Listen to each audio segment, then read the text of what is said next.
وما خلقت الجن والإنس إلا ليعبدون. الآية دي تقريبا بتتقال قدامنا بشكل متكرر وكتير، لكن في الغالب ما بنفهمش إيه المغزى منها. وقلة صفاء الذهن بتخلي الشخص إن هو يكسل إنه يدور على معناها أو يبحث عن التفسير بتاعها. وهي بتذكر معظم الناس بصفة عامة أو بصفة خاصة إن عليهم واجب العبادة، بس بتلاقي الملحدين والأدريين يقولوا إيه الإله اللي خلق كل البشر دول عشان بس يعبدوه، بيتخطوا حدودهم مع ربنا. يقول لك ايه الاله النرجسي ده لانهم مش فاهمين يعني ايه عباده اساسا. فاحنا لو نسال ما هي العباده في الاسلام، العباده طبعا مش صلاه وصوم وبس. العباده هي كل عمل حلال للتعامل بنيه خالصه لوجه الله. بمعنى ان انت نمت عشان تصحى تصلي الفجر في ميعاده، فالنوم هنا اصبح عباده. نزلت تشتغل بنيه كسب رزق الحلال، فالشغل هنا اصبح عباده. اي عمل حلال بنيه صالحه يصبح عباده. مش شرط ان هو يكون فعل خير او عمل صالح ان انت مثلا تذبح، كفايه ان هو يكون عمل حلال بنيه صالحه. وكذلك على الصعيد الاخر، اي عمل حلال بنيه فاسده فلا يعتبر عباده. بنسمع كتير من الناس الكبيره تقول لك ربنا رب نوايا. فلو الشخص مثلا بيتصدق عشان يتفاخر، هنا النيه فاسده،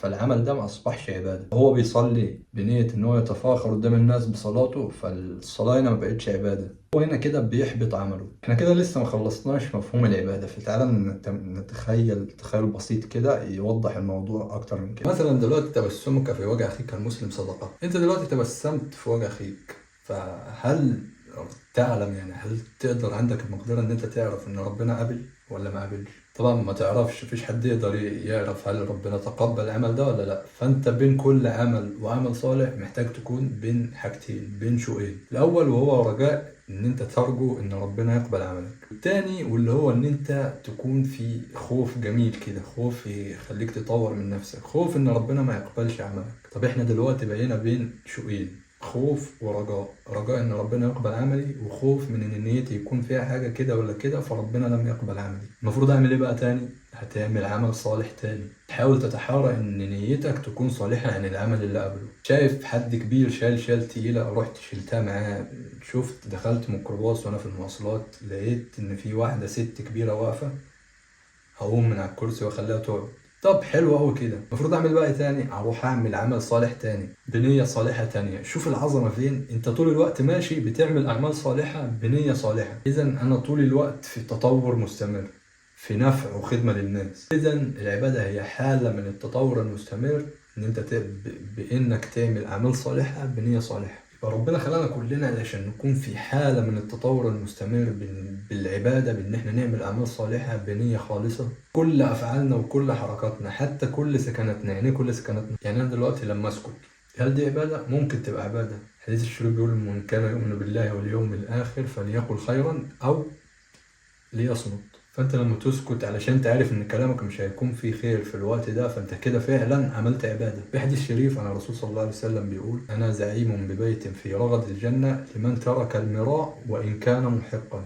يعني واحد عارف ان هو صح، متأكد ان هو صح 100%، ومع ذلك مش هيقعد يجادل وهيسكت. سكوته في حد ذاته ده في الوقت ده عبادة. فالناس هنا لما يقول لك ربنا سبحانه وتعالى قال وما خلقت الجن والإنس إلا ليعبدون، فيفكروا إن دي مشيئة ربنا، وطبعا مشيئة ربنا نافذة. لكن يجي يبص للناس هيلاقي فعلا إن في ناس كتير كفرت، وفي جن من الأساس من بدري كفروا. فيقول لك إزاي دي مشيئة ربنا وما حصلتش؟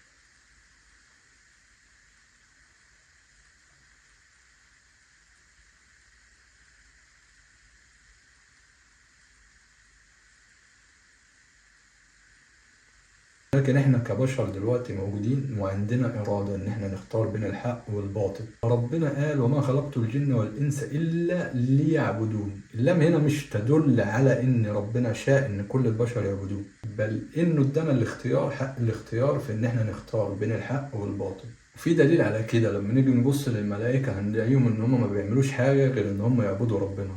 فهم هنا منزوعين نعمة الاختيار، ما عندهمش اختيار ان هم يعملوا حاجة تاني غير كده. فلو ربنا كان رايد ان هو فعلا كل اللي هو خلقهم يعبدوا بس، كان قال وما خلقت الجن والانس والملائكة، بس هو ما عملش كده. لام التعليل دي اللي هي ليعبدون دي لام الطلب مش الامر او المشيئة. اذا ربنا بيطلب من الجن والانس ان هم يعبدوا، مش مرغمين ان هم يعبدوا.